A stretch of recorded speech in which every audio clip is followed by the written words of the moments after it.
The noble hunter, the precision killer, suffocating its victim swiftly and cleanly every time.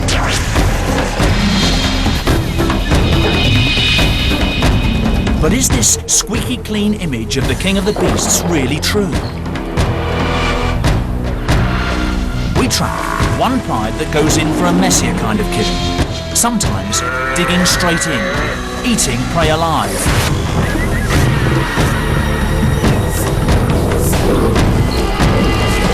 As we follow the fortunes of a new litter of cubs, we ask, where do these habits come from? And are they here to stay? Is this typical behaviour, or will we write them off as lions behaving badly?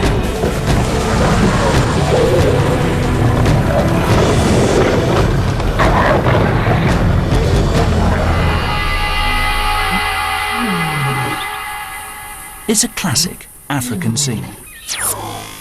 The lions look unruffled.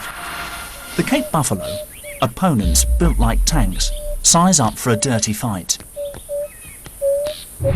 Lions have developed what looks like the perfect kill.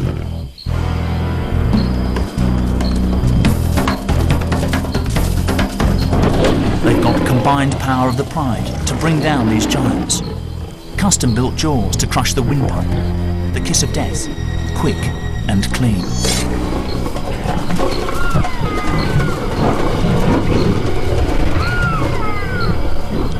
Textbook stuff. But in Makalola, Zimbabwe, one lion family seems to play by different rules. When these lions kill, they cut corners.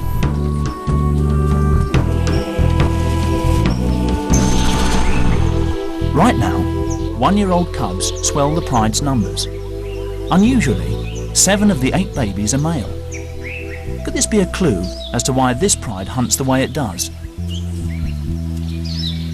In the pride, it's the dominant male who pulls the strings. But for all the lions living here, the buffalo are the key to survival. Smaller prey just isn't going to provide enough food for a lion pride of this size.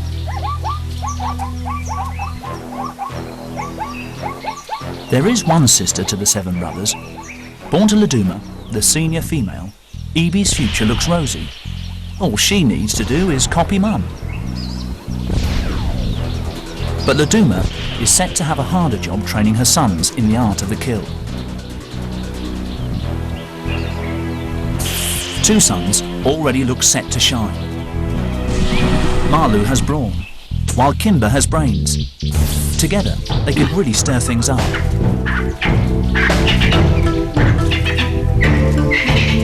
But first, and crucially, the youngsters must learn to hunt.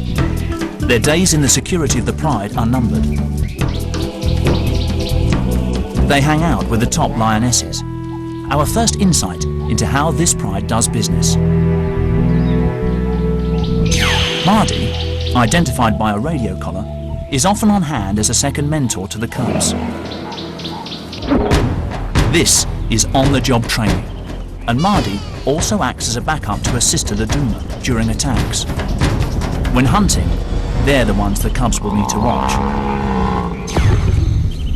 At all other times, it's the pride male, Pamwi, who keeps the family members in line. At 180 kilos, more than twice the weight of a man, he demands respect, even from the oldest lioness. If he senses a challenge, things could turn nasty.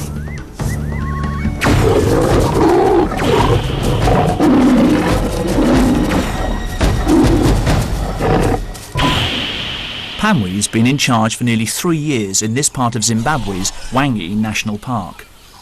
His territory, thick scrubland in the Makalola Depression, supports especially large herds of buffalo. The cubs will have to learn how to take on animals weighing 4 times as much as a lion, with tempers to match. As the cubs mature, they get a chance to take part in a proper hunt.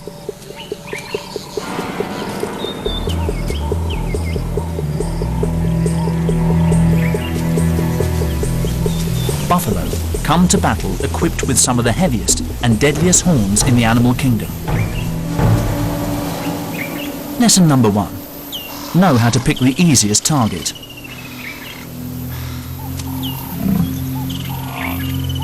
When the largest buffalo close ranks, the herd is almost invincible.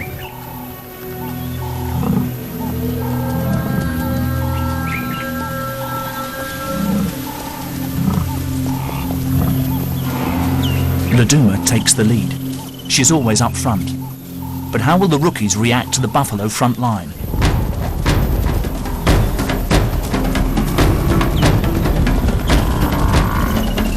Confident and strong, Laduma storms in.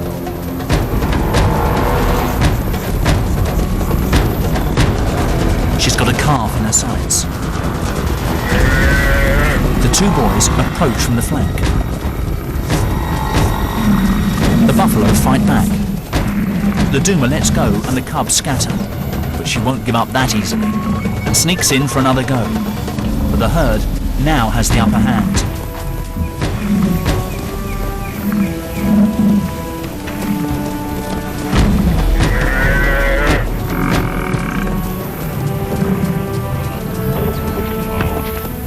The cubs' first practical lesson ends in a reality check. What went wrong? It all started well. Laduma grabbed her chance. A calf, isolated when the herd panicked. But her sons and the rest of the pride failed to back her up in time. This gave the buffalo the chance to regroup. In the end, the lions were outmaneuvered by their prey. Strength in numbers and team play won the day.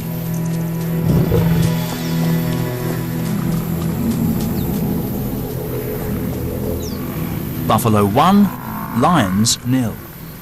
These cubs have got a lot to learn. The buffalo calf has too. She had a narrow escape, but at least she inherited excellent defensive skills. She's going to need them.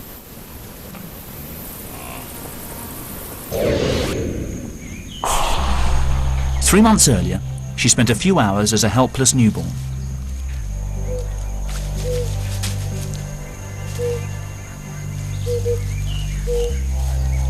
Still wet with afterbirth, she struggled to her feet and within days joined the safety of the herd.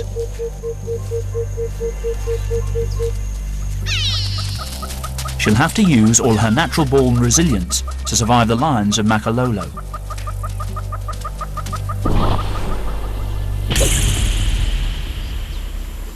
It's the driest part of the year, and the pride has got used to waiting for easier meals. As animals fall victim to thirst, hunger and exhaustion, the lion's darker side seems to emerge. An injured elephant calf hauls itself through the undergrowth.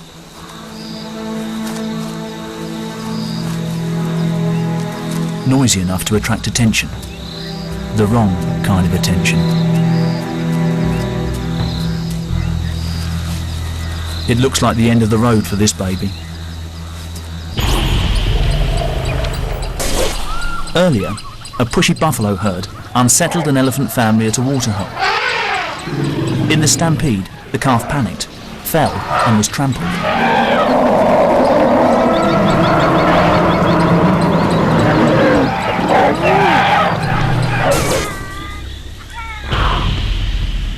It was left for dead, but on broken legs, it spent the intervening hours dragging itself towards cover. It's in no state to defend itself. Usually, we'd expect lions to suffocate their prey by clamping the victim's windpipe before they tuck in. This is the first time Laduma's sons, Marlu and Kimber, have encountered a situation like this. What will they do?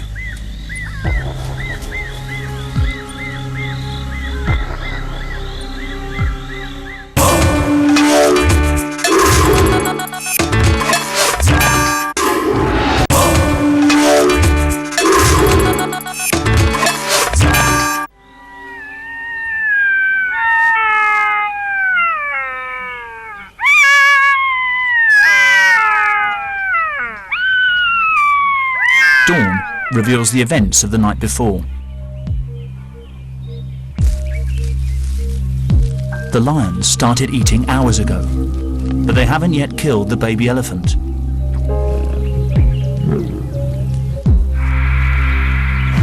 Although still alive, it barely moves. Trauma has probably pushed it into a semi-coma.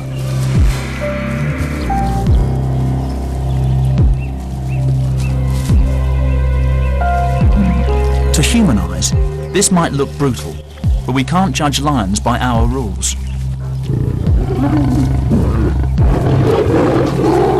Young cubs like Evie, Marlou and Kimber must follow the ways of the pride. They just copy their elders.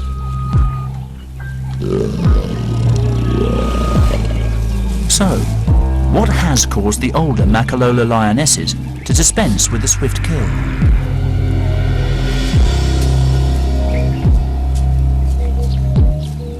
Maybe the clue is in the victim's behaviour. This baby elephant didn't put up a fight. It's a quick, clinical kill, only necessary to subdue a struggling victim. The calf died sometime later. But the pride's movements after this might reveal what's behind their unusual behaviour. They left and returned to the carcass several times. To leave a meal unattended like this suggests they don't have rivals for their food.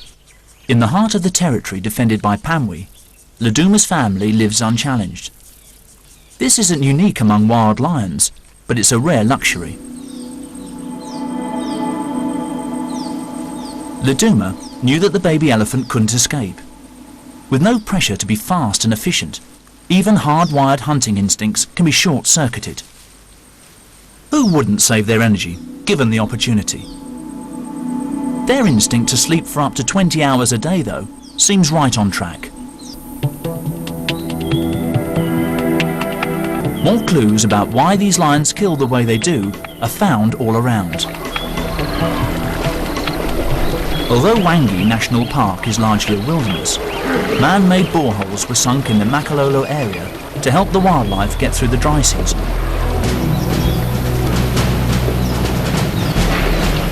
Elephants, like all the grazing animals here, will travel huge distances every day to get water.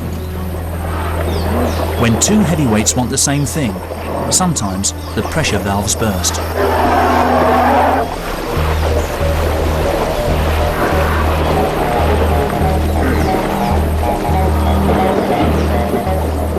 With this steady stream of drinkers coming through the lions' territory, it makes sense that the lions have adapted their hunting methods to make the most of the bounty.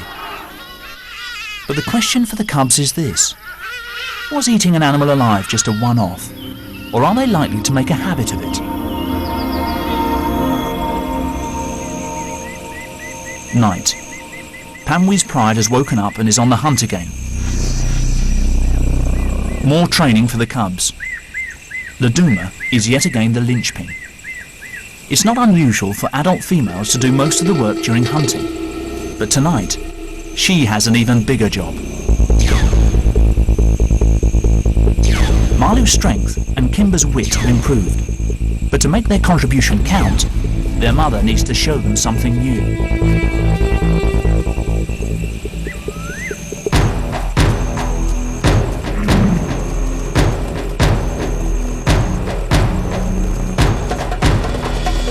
Tonight, can they help coordinate the attack and show the buffalo they mean business?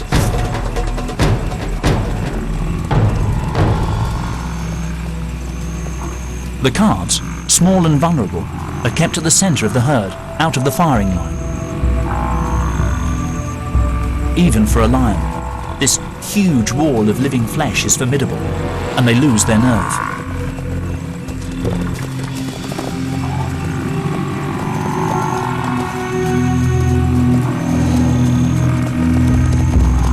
Maybe the buffalo sense a weakness in the lion's battle strategy. Can they spot the incompetence of Laduma's sons? Who knows? But the massive herbivores stand their ground against their oppressors. Once again, Laduma's sons have failed to raise their game. Such a sloppy approach would leave most young males with a hungry and desperate future ahead of them.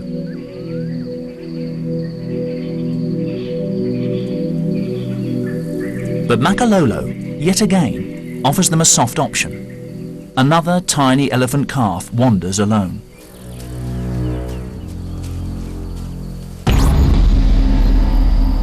Born only a few weeks previously, he's been abandoned by his herd. Newborn elephants are prone to attack, and sensing danger, his mother and concerned aunts try to push the calf to its feet.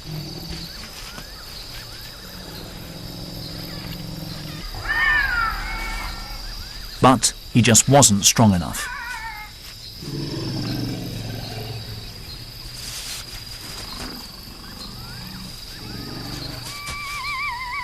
His family stuck with him at first, but eventually had no choice but to leave him and let nature take its course.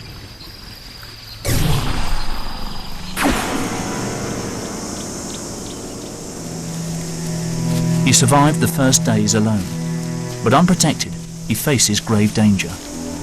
The pride has picked up his scent.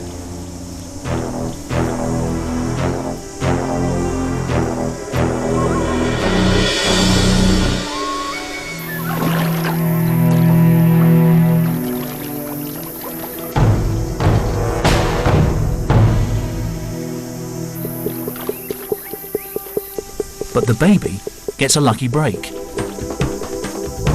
A bull elephant crashes onto the scene, stalling the lion's attack.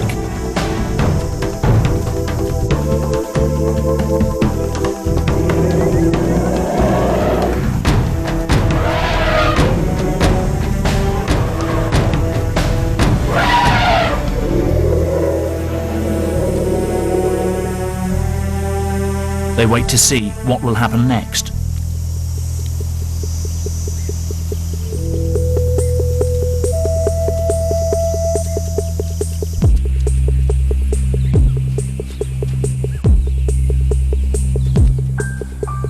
The orphan remains at risk. Will a bull elephant, an unpredictable loner, tolerate a calf? They seem to form an unlikely alliance.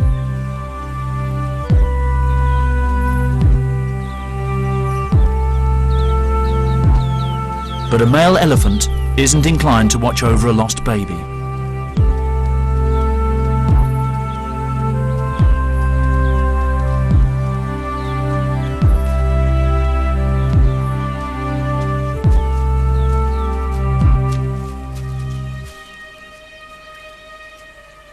Their companionship can only last a few hours. The calf stumbles on alone.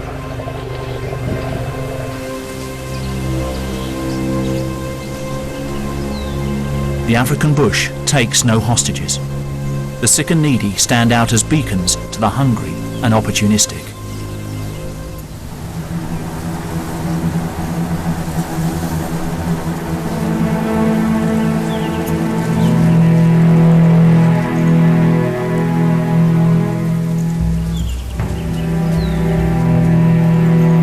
The vultures are already here. Predicting impending doom is their speciality. Trumped by nightfall, they must wait for another day.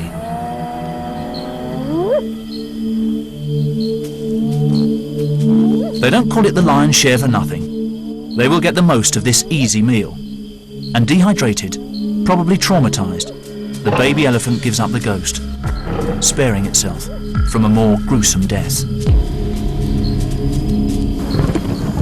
Marlou and Kimber, now juveniles, don't know it, but this will be the last time they feed so easily. They've got competition. Little do they realise, but their mother, Laduma, is pregnant again. Marlou, Kimber and their 5 brothers will soon need to think about moving on. 3.5 months ago, Pamwi picked up the smells, telling him the lionesses were ready to mate. He mounted them several times an hour for 4 days, a sexual marathon.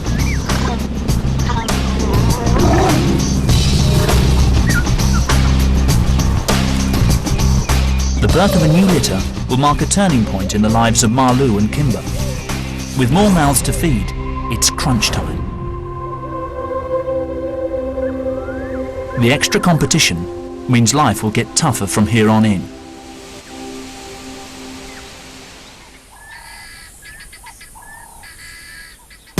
Although they've grown in strength and confidence, the brothers still haven't made a kill.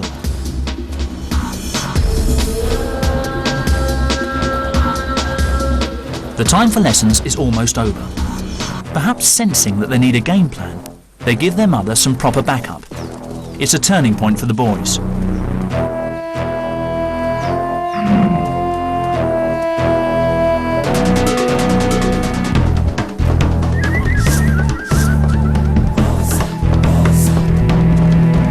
The buffalo look rattled.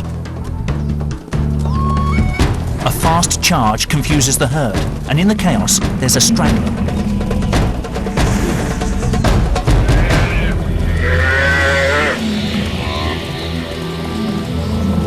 But two young guns have narrow odds against a buffalo army. It's time for all the brothers to get involved. By spreading out to create a buffalo front line, a standoff ensues.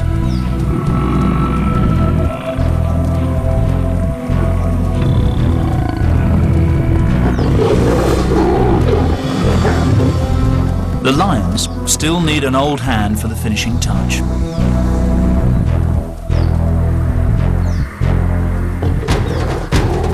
This time, it's their aunt, Mardi, who backs up the boys.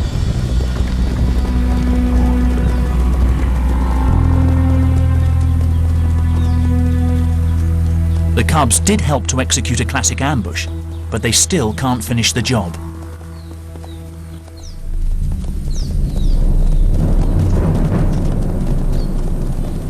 The rest of the buffaloes have sensibly backed off. So Luduma takes this opportunity to teach her sons another crucial lesson. Instead of quickly suffocating the calf herself, she lets it go for the young males to kill. With this opportunity suddenly thrust upon them, the cubs seem confused, lazy even. It's like watching a domestic cat playing with its food. Are these lions simply not hungry enough to make a kill? It's highly unusual to see a lion hold back its killer instinct. Even Mardi has a casual approach to the kill.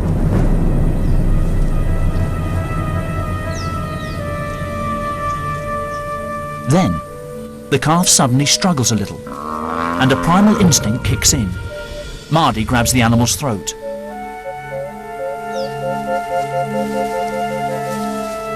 A little sustained pressure and the calf will suffocate. But she doesn't see it through. Is Mardi hoping the cubs will come back and have a go? Or is she too suffering from the same laid-back attitude towards killing? Even faced with the wrath and weaponry of the Cape buffalo, can they simply not be bothered to learn to kill in the classic way?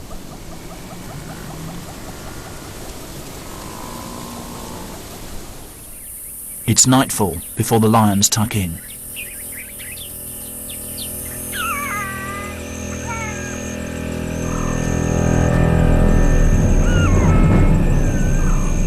Round here, death does not always come quickly.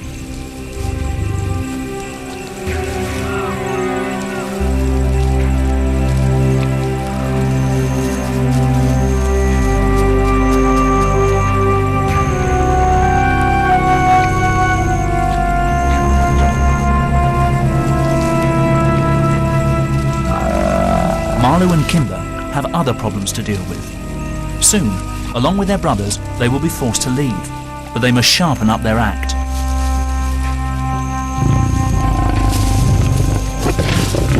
Family dynamics are changing. The growing males are showing dominance over their mothers, but they still can't handle killing on their own.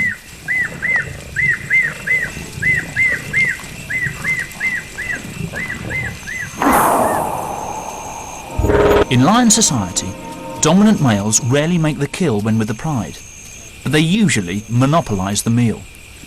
Panwi turns up right on cue.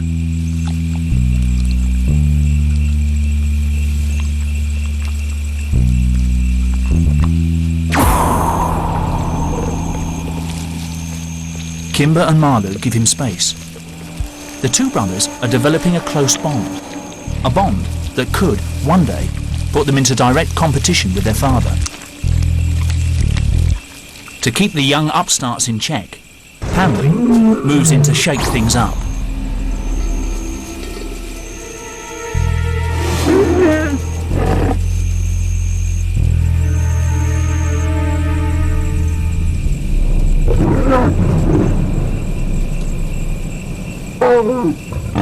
Hanley's grown-up cubs now crowd the carcass, so he turns on them.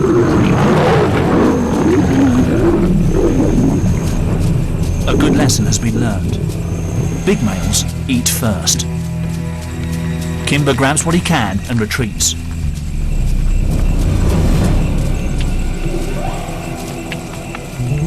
The new litter of young cubs gets preferential treatment.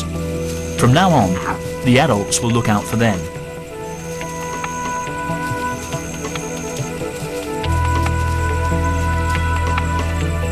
The patriarch is just marking time before his older sons inevitably leave the pride. Even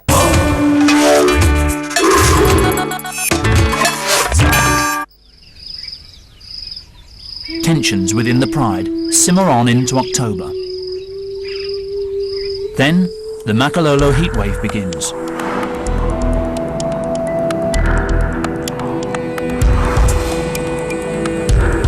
Temperatures up in the 30s drain the colour from the landscape.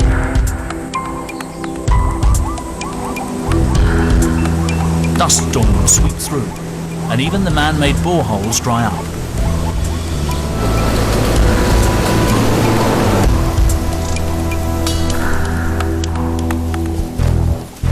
Panwi must lead the pride deeper into the parched scrub. Kimber, Marlu and the other large cubs still trek with the family. With food getting harder to find, they remain an essential part of the team. Their mothers, however, will be watching their every move. The new cubs are now the priority.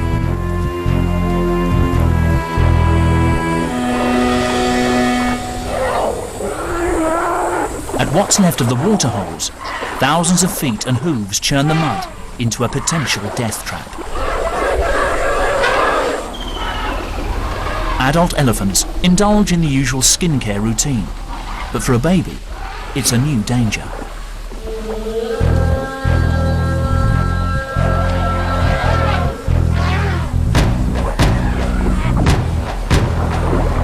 The mud acts like quicksand, sinking the calf to its stomach. It's not strong enough to pull itself free, and the more it wriggles, the more the mud sucks the calf in.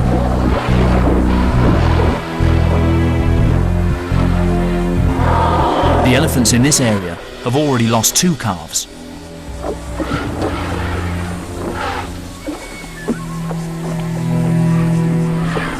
But this time, the mother successfully intervenes, tenderly coaxing with a massive foot and easing her calf free.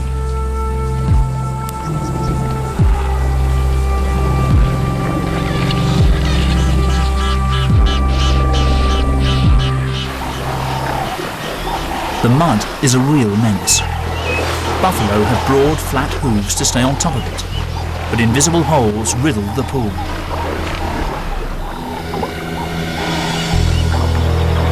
Once you slip in, the mud draws you down further.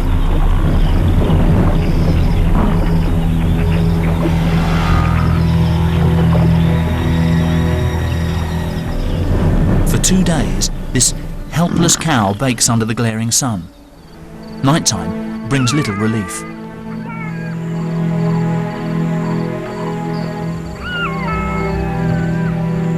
Jackals become constant companions. They're waiting for the surface mud to harden and create a pathway to the feast.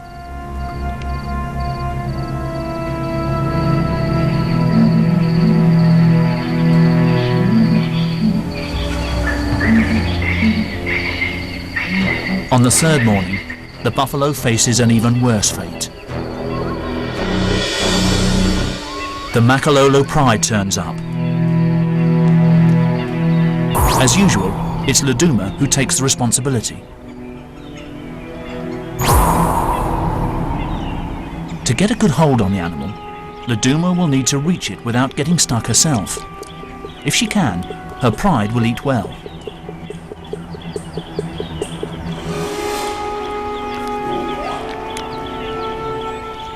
Mud makes lions nervous, so she cautiously edges over the sun-baked crust.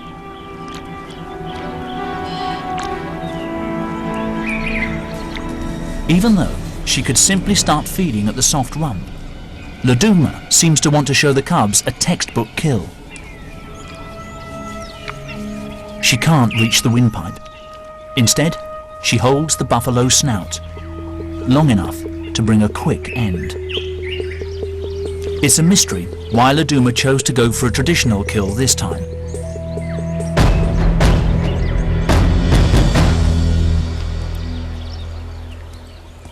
But she set a new example to her cubs and shown them that they need to take every situation on its merits and think on their feet.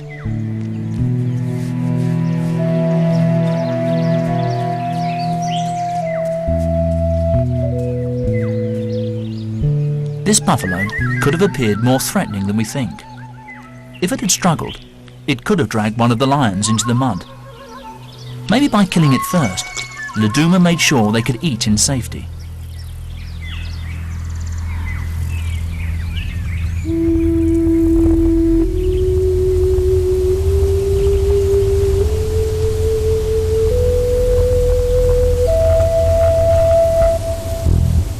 The juvenile lions have bought some extra time by feeding on animals already weak from the hardships of the dry season. But for Kimber and Marlou, these lazy days hanging out with their mother and relying on her to provide their food are numbered.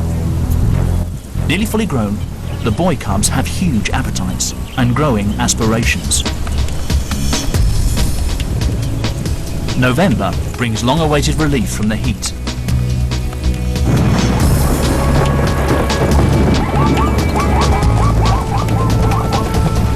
Five millimeters of rain falls every day for weeks on end.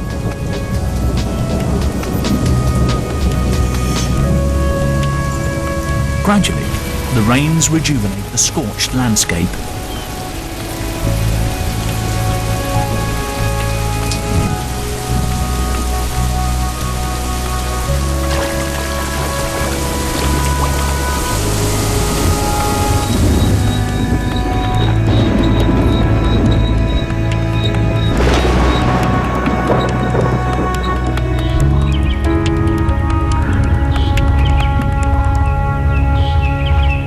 Animals that laid low or stuck closely to whatever water they could find can now roam again to feed and breed. The annual baby boom has arrived.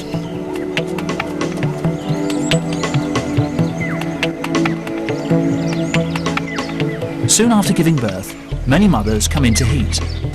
Males lock horns to win the right to breed with them.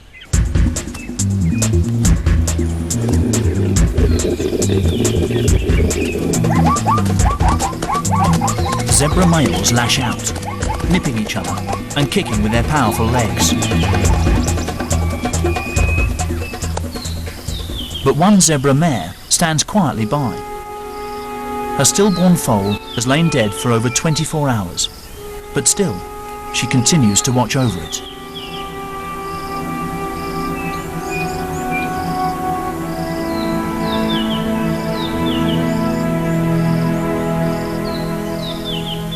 Jackals hover nearby. One animal's tragedy is another's meal, and the chance to produce a family of their own.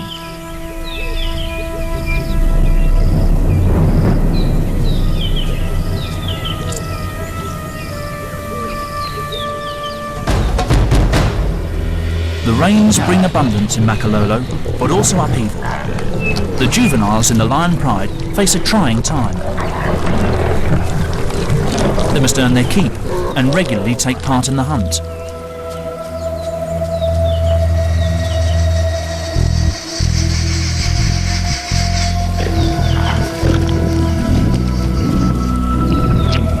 The new litter has grown fast, and now Kimber, Marlou and the others find even more competition around the kill.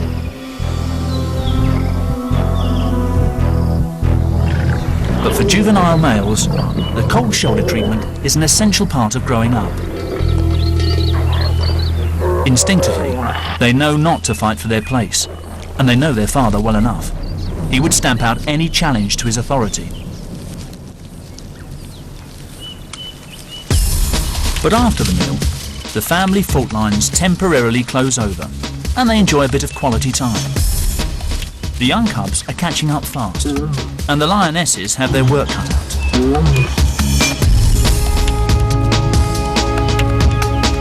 The older siblings have only a little time left before they are pushed out.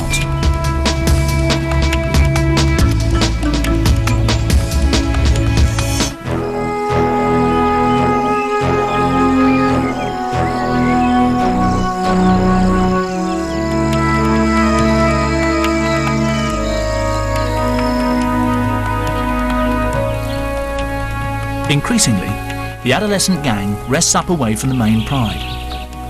Even the lionesses are getting tired of the older cubs, and they're always under the watchful gaze of Pamwi.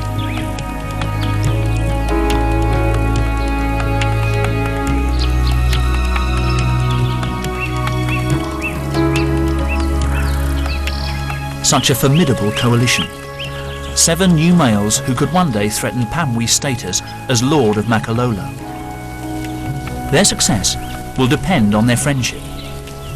Even without their siblings, Kimber and Malu could form a double act and would offer stiff competition to their father for access to females and to hunting opportunities. Their only sister will stay with the family. Only rarely do females leave their mother's clan. Her brothers have to go before they reach sexual maturity at the age of 2 or 3. And round here, they will have to hunt buffalo in order to have any chance at all. Kimber and Malu face a dangerous and unpredictable world. They will have to cross countless other territories.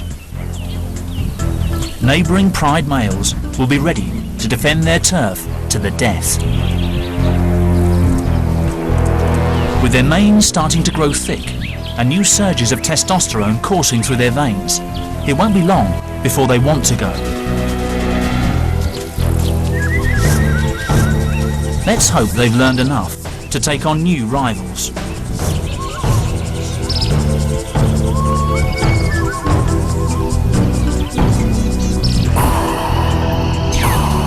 They have come a long way. The innocent games from their nursery have evolved into elaborate moves on the battlefield.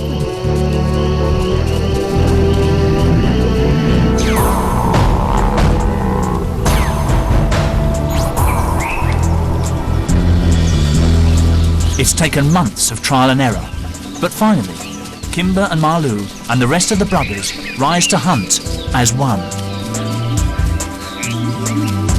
And today, suddenly, everything seems different. They are seeking the ultimate challenge, and this time will tackle it in their very own way.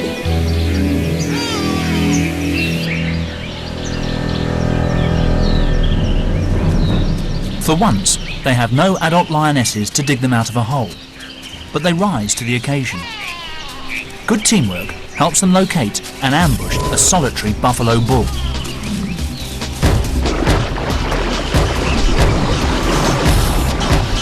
The old bull knows lions hate getting their feet wet. Plunging in buys him time.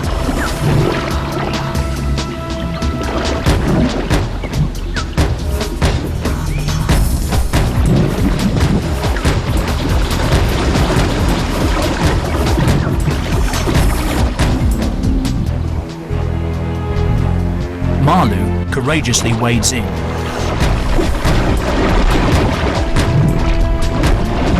Out of his depth and alone, he can do nothing. And what's more, this bull has attitude.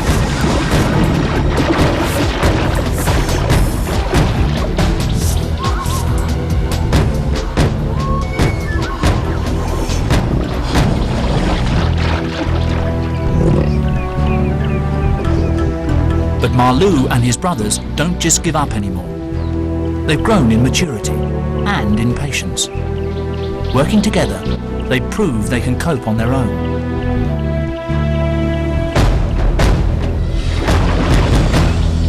The buffalo bull remains under siege.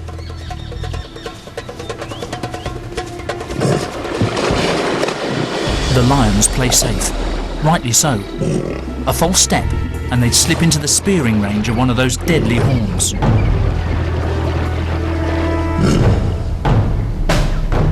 They stake out the bank, harassing and wearing down the cornered buffalo.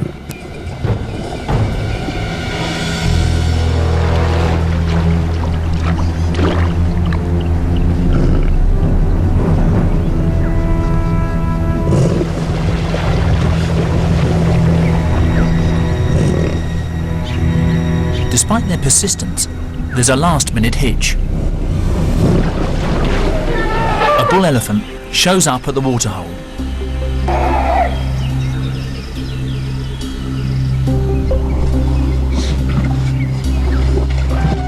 It's a distraction, which the buffalo seizes as a chance to escape.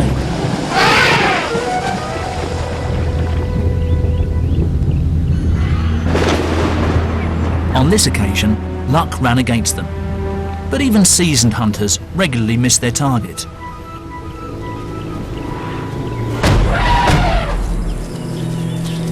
The elephant may have thwarted their attack, but the experience...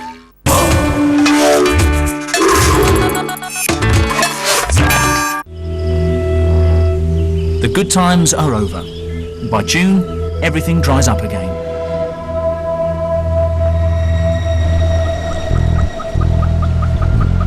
But the young lions remain on a roll. Winter brings their biggest and toughest test yet. The buffalo herd bulges with youngsters. Some of them were born at the same time as our lion cubs. They've survived and now weigh in at a sturdy 400 kilos.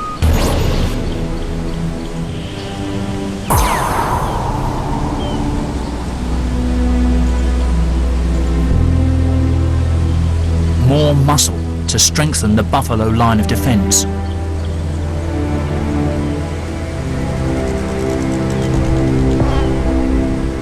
These buffalo may have good odds for this fight, but their enemies have come of age too. Both sides know that a battle is inevitable. Kimber, Malu and their brothers are under pressure to leave Makololo. Could this be their moment to finally graduate from Laduma's hunting academy?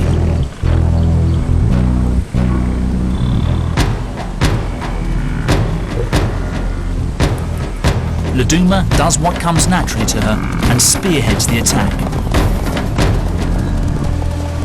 After several mock charges, they succeed in isolating a young buffalo. Kimber claws into her back to hold her. The adult buffalo turn back, but the lions remain focused. Staying well away from the sharp end, Malu and Kimber finally help Laduma bring the animal down.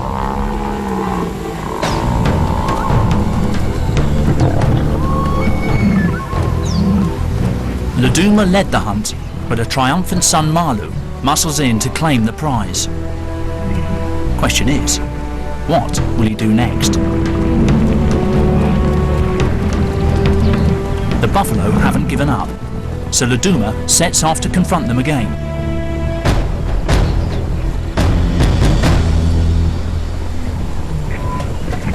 She successfully holds them off, buying her sons more time. Although the cubs have been a great help, it looks like the final responsibility still falls to their mother. She goes straight for the windpipe. Suffocation brings death in minutes.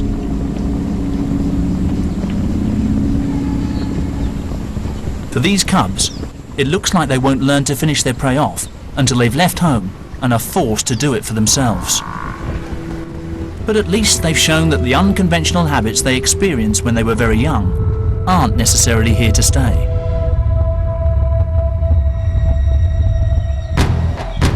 Under intense pressure, this new generation has learned what it takes to be noble, efficient killers. Just in time.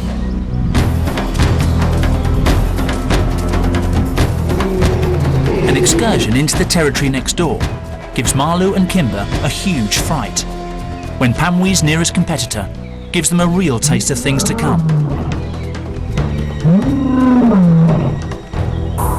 realising it's time to leave, Marlou and Kimber lead the exodus.